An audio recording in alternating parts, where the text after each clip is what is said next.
மத்து வாழ்க்கை, அழகான வாழ்க்கை, அருமையான வாழ்க்கை, இந்த மாதிரி வயல்வெளியான வாழ்க்கை அப்படின்லாம் நிறைய பேர் நினைச்சிருப்பீங்க.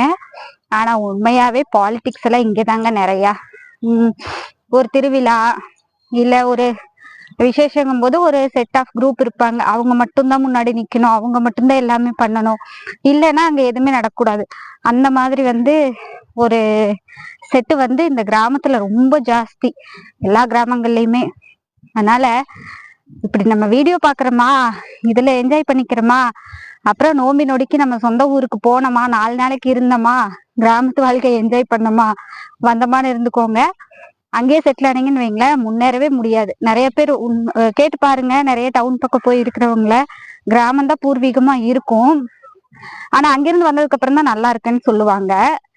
சோ கிராமத்து வாழ்க்கையை ரசிச்சுக்கலாம், 4 நாளைக்கு இருந்துக்கலாம், அதுக்கு மேல இருக்கக்கூடாது.